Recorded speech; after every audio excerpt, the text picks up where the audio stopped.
కులగణనలు చేస్తామని మాటలు చెబుతూ మాదిగలను మోసం చేస్తున్నా ఎన్డీఏ కూటమిని ఓడించాలని ఎంఆర్పీఎస్ వ్యవస్థాపక అధ్యక్షులు ఉసిరిపాటి బ్రహ్మయ్య మాదిగ అన్నారు. మీడియాతో మాట్లాడుతూ ఎన్నికల్లో వైసీపీకి మద్దతు ఇస్తున్నట్లు తెలిపారు. కేంద్రంలో బీజేపీ అధికారంలోకి రాకూడదన్నారు. ఈ సమావేశంలో వైసీపీ యువనేత బాలినేని ప్రణీత్ రెడ్డితో పాటు ఎంఆర్పీఎస్ నాయకులు పాల్గొన్నారు.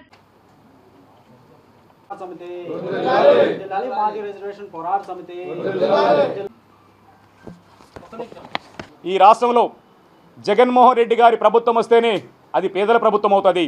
జగన్మోహన్ రెడ్డి గారి ప్రభుత్వం వస్తేనే అది అణగారిన వర్గాల ప్రజల ప్రభుత్వం అవుతుంది. లేదనుకుంటే జగన్మోహన్ రెడ్డి గారి ప్రభుత్వం రాకుండా అది పెట్టుబడిదారుల ప్రభుత్వం అవుతుంది, అది దోపిడీ వర్గాల ప్రభుత్వం అవుతుంది. ఆ ప్రభుత్వం వస్తే మొత్తం కూడా ఉండబడినటువంటి షోకాళ్లు వ్యాపారవేత్తలను పారిశ్రామికవేత్తలను పెంచి పోషించే దగ్గర కోట్లాది రూపాయలు దారదత్తం చేసే దగ్గర ఉంటుంది.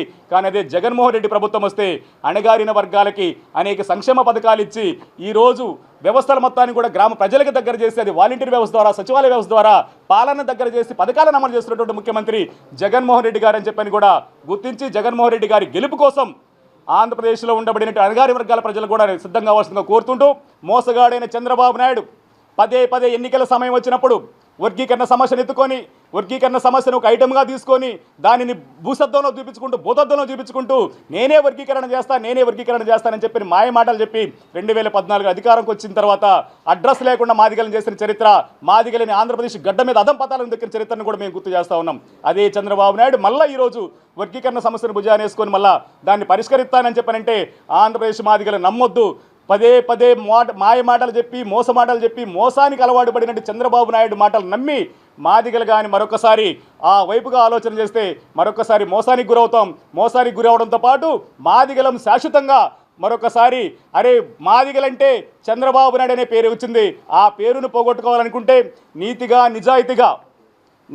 నిజాయితీగా ఆడిన మాటకు నిలబడే ముఖ్యమంత్రి, ఒక మాట ఇస్తే ఆ మాట కోసం ఎంత దూరమైన పోయే ముఖ్యమంత్రి, ఆ ముఖ్యమంత్రిని నమ్మి జగన్మోహన్ రెడ్డి గారిని నమ్మి ముందుకు నడవాల్సిన అవసరం ఉందని చెప్పని ఈ రాష్ట్ర ప్రజలు గుర్తించుకోవాల్సిందిగా కోరుతున్నాం.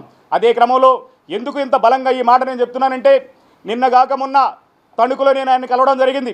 18వ తారీఖు నేను తణుకులో జగన్మోహన్ రెడ్డి గారిని కలవడం జరిగింది. ఆ కలిసిన సందర్భంలో ఆయనని నేను సూటిగా కలవడంతో అన్న అండగా నిలబడాల్సిన అవసరం ఉందని చెప్పని మాట్లాడుతూ ఆయన అన్న మాట అన్న మనువాదాన్ని వ్యతిరేకిస్తాం, మోసం చేసేవాడిని వ్యతిరేకిస్తాం, మాటిస్తే తప్పని నీ వైపు నిలబడతామన్నా అని చెప్పని మేము మాట్లాడినప్పుడు జగన్మోహన్ రెడ్డి గారు మాట్లాడిన మాట, జగన్మోహన్ రెడ్డి గారిని ఇప్పటికే వర్గీకరణ వ్యతిరేకని మాదిగల వ్యతిరేకని మాదిగలంటే ఆయనకి ఇష్టం లేదని మొత్తం మాల సోదర వర్గం అంటే ఇష్టం అనే పేరు మీద ఒక సోదర షోకాళ్ళు దళారీ నాయకత్వం జగన్మోహన్ రెడ్డి గారి మీద ప్రచారం చేస్తూ ఉంది. దానిని మేము తీవ్రంగా ఖండిస్తూ ఉన్నాం, తిప్పికొడతా ఉన్నాం.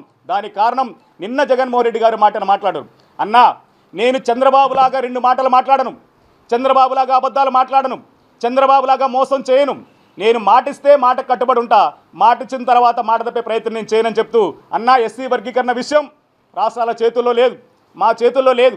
కానీ ఎస్సీ వర్గీకరణ విషయం ఈరోజు సుప్రీంకోర్టులో ఉంది.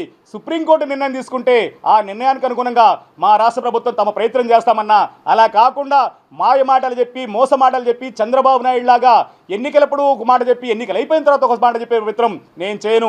అధికారంలో ఉన్నా లేకున్నా ఏదైనా నాకు నిబద్ధత ముఖ్యం, విలువలు ముఖ్యం, నిజాయితీ ముఖ్యం. నేను మాట అంటే నిలబడే దగ్గర రాజీ పడను. ఆ మాట ఇచ్చే దగ్గర నేను స్పష్టంగా చెప్తున్నా, వర్గీకరణ సమస్య సుప్రీంకోర్టు ఉంది. కానీ ఆ సమస్యకు పరిష్కారం కంటే ముందు మాదిగల అభివృద్ధి కోసం, మాదిగల సంక్షేమం కోసం, మాదిగల ముందుకు తీసుకురావడం కోసం మన వంతు ప్రయత్నం చేద్దాం. దానికోసం ఇప్పటికే మనం కొంత ప్రయత్నం చేస్తున్నాం. భవిష్యత్తులో మరింత ప్రయత్నం చేసి మాదిగలకు అండగా నిలబడి మాదిగలని ఆర్థికంగా, సామాజికంగా, రాజకీయంగా ముందుకు తీసుకెళ్లే ప్రయత్నం చేద్దామని చెప్పని కపటం లేకుండా, కల్మషం లేకుండా ఆయన మాట్లాడిన మాటల్ని నేను నిజంగా ఇంతవరకు కూడా అనేక అపోహలు కొంత సామాజిక వర్గాలు ఉండేవి. కానీ ఆయన వర్గీకరణ పట్ల, మాదిగల పట్ల తనకుండబడిన చిత్తశుద్ధిని చెప్పడంతో పాటు దళితులు నాకు 2 కళ్ళని, ఆ 2 కళ్ళని సమానంగా ఊరించి సమానంగా ముందుకు తీసుకెళ్తానని చెప్పినటువంటి జగన్మోహన్ రెడ్డి గారికి అండగా నిలబడాల్సిన అవసరం ఉందని కూడా ఈ సందర్భంగా తెలియజేసుకుంటూ జగన్మోహన్ రెడ్డి గారిని మళ్ళీ మేము విశ్వసిస్తున్నాం. కారణం ఏంటంటే ఈరోజు నాకు తెలిసి నేను ఒక 35 సంవత్సరాలుగా ఈ రాజకీయ ముఖ్యమంత్రులను చూస్తూ ఉన్నాం. కానీ ఏ ముఖ్యమంత్రి కూడా హామీలు పెట్టి ఉచితాలనే పేరు మీదో ఇంకొక పేరు మీదో హామీలు ఇచ్చి ఓట్లు అడిగే ముఖ్యమంత్రులను చూసాం. కానీ మొదటిసారి నేను నా వల్ల నా ప్రభుత్వం వల్ల మీ కుటుంబానికి ఏమన్నా మేలు జరిగిందనుకుంటే నాకు ఓటేయండి అని చెప్పినటువంటి దమ్మున్న మగాడు ముఖ్యమంత్రి ఉన్నారంటే అది జగన్మోహన్ రెడ్డి గారు అన్న విషయం కూడా నేను చెప్తా ఉన్నాను. ఇంతవరకు ఏ రాష్ట్రంలో ఏ ముఖ్యమంత్రి కూడా పథకాల చూపించి అమలు చూపించి ఆశ చూపించే నేను చేసింది ఇది నాకు చేయండి అని అడిగిన ముఖ్యమంత్రిని మొట్టమొదటిసారిగా జగన్మోహన్ రెడ్డి గారిని చూస్తూ ఉన్నాం. అదేవిధంగా అనేక సంక్షేమ పథకాలు ఈరోజు ప్రధానంగా నేను ఒకటి చెప్పగలుగుతాను. ఈరోజు రాష్ట్రంలో మా దళిత వాడల్లో శ్మశానాలు లేకుండా ఇబ్బంది పడేటోళ్ళు చాలామంది ఉన్నాం. కానీ ఆయన శ్మశానాలను ఇవ్వడం కోసం, శ్మశానాలను ఏర్పాటు చేయడం కోసం జీవో నంబర్ 142ని తీసుకొచ్చి ఆ జీవో నంబర్ 142 ద్వారా ప్రతి గ్రామంలో కూడా శ్మశానాలు ఉండే విధంగా ఎకరా భూమిని ప్రతి గ్రామానికి కేటాయించిన చరిత్ర కూడా జగన్మోహన్ రెడ్డి గారికి ఉంది. ఆత్మగౌరవాన్ని ఇచ్చిన చరిత్ర ఉంది. అదేవిధంగా అమ్మఒడి పేరు మీద, విద్యా దీవెన పేరు మీద, లేకపోతే భరోసా పేరు మీద, రైతు భరోసా పేరు మీద, ఏ పేరు మీద అయినా కానీ అనేక సంక్షేమ పథకాలను అమలు చేసి ప్రతి పేదవాడికి ఆ సంక్షేమ పథకం అందే విధంగా ఆయన ముందుకు తీసుకెళ్లిన విషయాన్ని మేము గుర్తు చేస్తూ మీ అందరికీ విజ్ఞప్తి చేస్తూ ఉన్నాం. జగన్మోహన్ రెడ్డి గారిని గెలిపించుకుంటే అది పేద వర్గాలు గెలిపోతుంది. లేకుంటే మన చర్చిలను మనమే కూలగొట్టుకున్న వాళ్ళం అవుతాం, మన మసీదులు మనమే కూలగొట్టుకున్న వాళ్ళం అవుతాం, మన అక్క చెల్లెల మీద అత్యాచారాలకు అంతు లేకుండా పోతుంది. జై శ్రీరామ్ అనే పదం మనం అనకపోతే భవిష్యత్తులో మనకు మనుగడే లేకుండా పోయే దౌర్భాగ్యమైన స్థితి రాబోతుంది. కనుక ఎన్డీఏ కూటమిని చిత్తుగా ఓడిద్దాం.